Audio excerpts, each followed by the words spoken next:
All Cats Are Grey, written by Andrew North in 1953. Stina of the Spaceways. That sounds just like a corny title for one of those stellar video spreads. I ought to know. I've tried my hand at writing enough of them. Only this Stina was no glamour babe. She was as colorless as a lunar plant. Even the hair netted down to her skull had a sort of greyish cast, and I never saw her but once draped in anything but a shapeless and baggy grey space hall. Stina was strictly background stuff, and that was where she mostly spent her free hours. In the smelly, smoky background corners of any stellar port dive frequented by free spaces. If you really looked for her, you could spot her, just sitting there listening to the talk, listening and remembering. She didn't open her own mouth often, but when she did, spaces had learned to listen, and the lucky few who heard her rare spoken words, these will never forget Stina. She drifted from port to port, being an expert operator on the big calculators. She found jobs wherever she cared to stay for a time. And she came to be something like a mastermind of machines she tended, smooth, grey, without much personality of her own.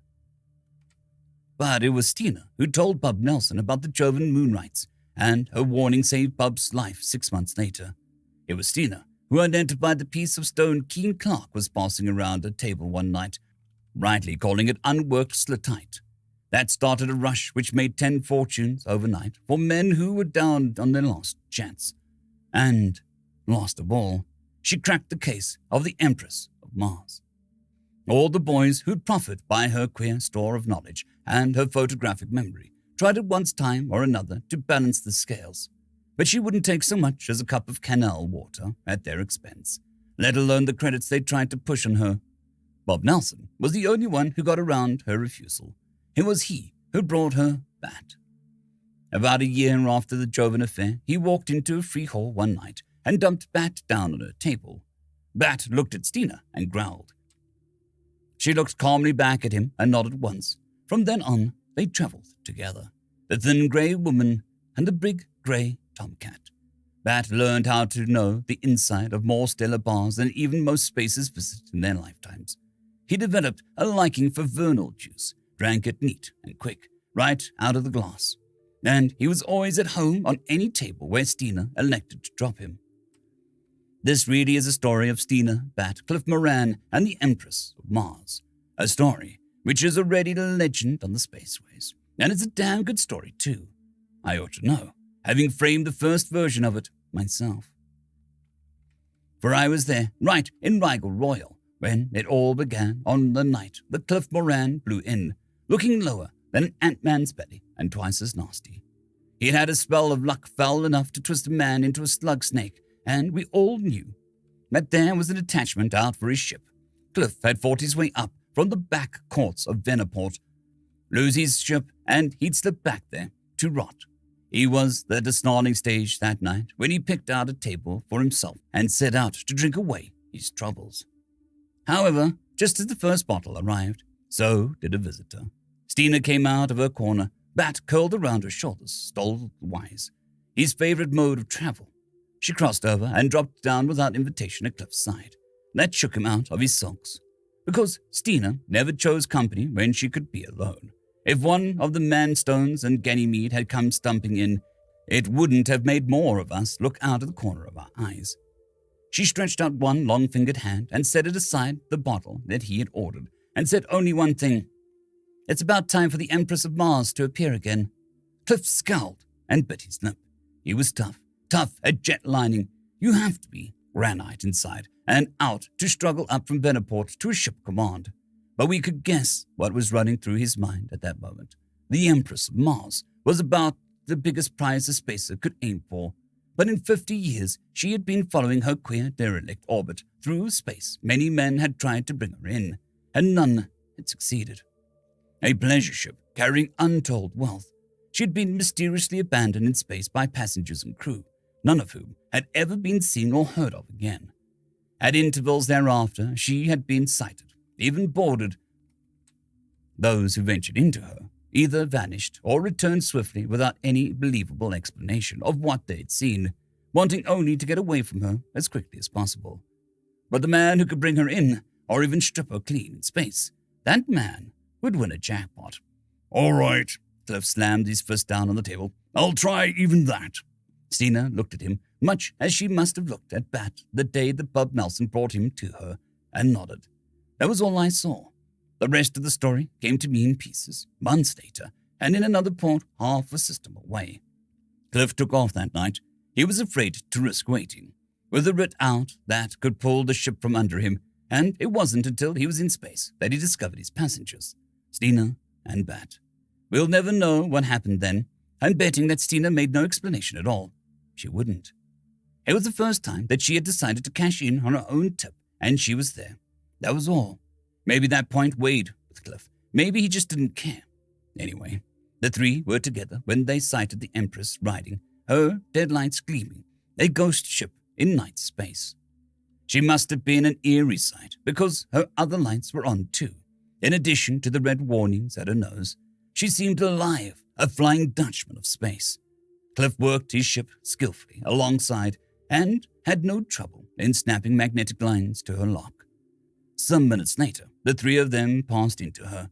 There was still air in her cabins and corridors, air that bore a faint corrupt taint which set Bat to sniffing greedily and could be picked up by even the less sensitive human nostrils. Cliff headed straight for the control cabin, but Stina and Bat went prowling.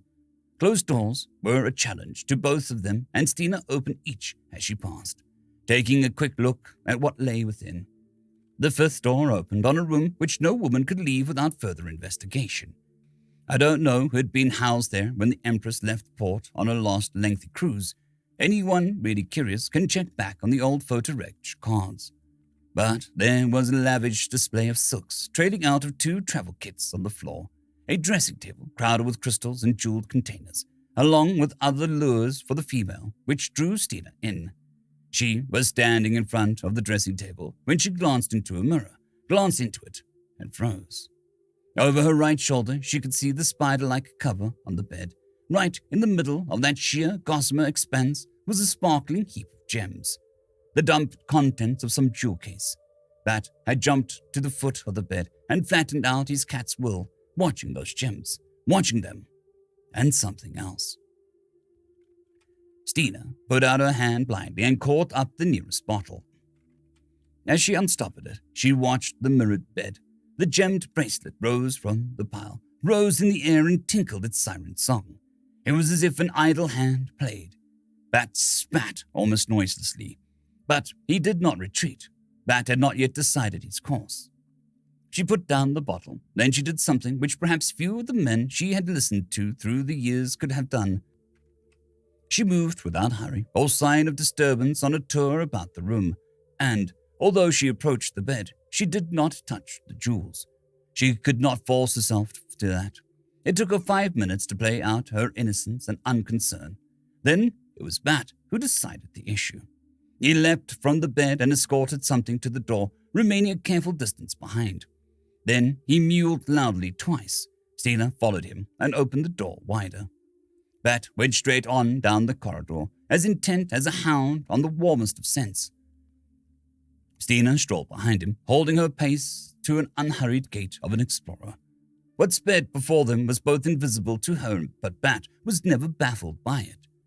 They must have gone into the control cabin almost on the heels of an unseen, if the unseen had heels, which there was a good reason to doubt, for Bat crouched just within the doorway and refused to move on. Stina looked down the length of the instrument panels and officer station seats to where Cliff Moran worked. On the heavy carpet, her boots made no sound, but he did not glance up and sat humming through set of teeth as he tested the tardy and reluctant responses to buttons which had not been pushed in years. To human eyes, they were alone in the cabin, but Bat still followed a moving something with his gaze, and it was something which he had last made up his mind to distrust and dislike. For now he took a step or two forward and spat, his loathing made plain by every raised hair along his spine. And in that same moment, Stina saw a flicker of vague outline against Cliff's hunched shoulders, as if the invisible one had crossed the space between them. But why had it been revealed against Cliff and not against the back of one of the seats or against the panels the walls of the corridor, or the cover of the bed where it had reclined and played with its lute. What could Bat see? The storehouse memory that had served Stina so well through the years clicked open a half-forgotten door. With one swift motion, she tore loose her space hole and flung the baggy garment across the back of the nearest seat. Bat was snarling now, emitting the throaty rising cry that was his hunting song, but he was edging back towards Stina's feet, shrinking from something that he could not fight, but which he faced defiantly. If he could draw it after him, past the dangling space ball, he had to. It was their only chance. What the? Cliff had come out of his seat and was staring at them. What he saw must have been weird enough. Stina, bare-armed and shouldered, her usually stiffly netted hair falling wildly down her back. Stina watching empty space with narrowed eyes and set mouth, calculating a single wild chance. Bat crouched in his belly, retreating from the thin air step by step and wailing like a demon. Toss me your blaster, Stina gave the order calmly, as if they still sat at their table in the Regal Royal. And as quietly, Cliff obeyed. She caught the small weapon out of the air with a steady hand, caught and leveled it. Just stay where you are, she warned. Back, Bat. Bring it back. With that last throat-splitting screech of rage and hate, Bat twisted to safety between her boots. She pressed with thumb and forefinger, firing at the space holes, the material tall and powdery flakes of ash, except for certain bits which flapped from the scorched seat, as if something had protected them from the force of the blast.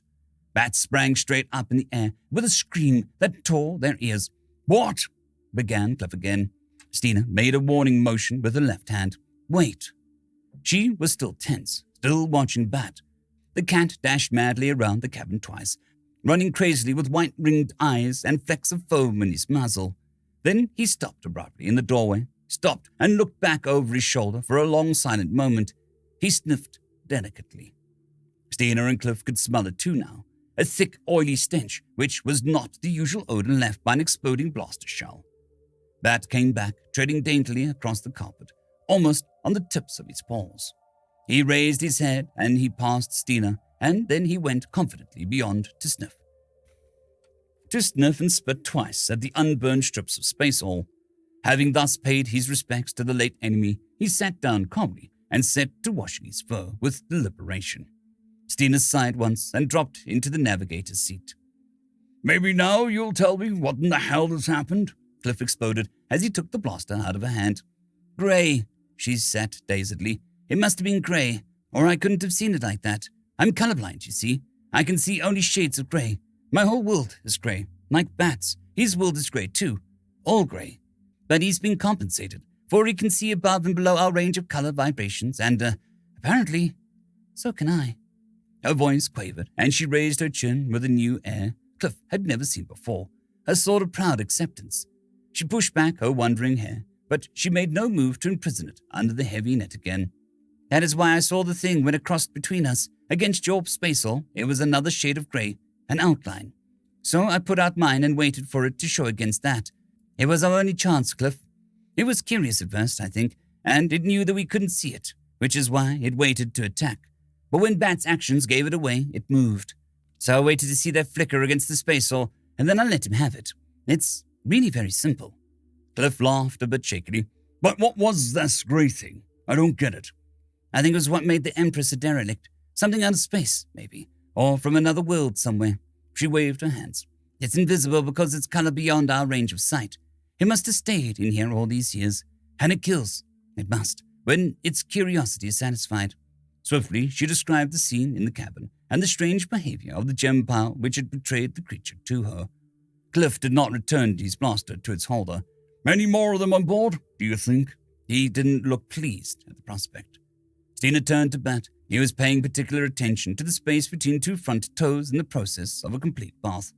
I don't think so, but Bat will tell us if there are. He can see them clearly, I believe. But there weren't any more, and 2 weeks later, Cliff, Stina, and Bat brought the Empress into the lunar quarantine station. And that is the end of Stina's story, because, as we've been told, happy marriages need no chronicles, and Stina had found someone who knew her grey world and did not find it too hard to share with her. Someone besides Bat. It turned out to be a real love match. The last time I saw her, she was wrapped in a flame-red cloak from the looms of Rigel, and wore a fortune in Jovan rubies blazing on her wrists. Cliff was flipping a 3-fingered credit bill to a waiter, and Bat had a row of Vernal juice glasses set up before him. Just a little family party out on the town. End of story.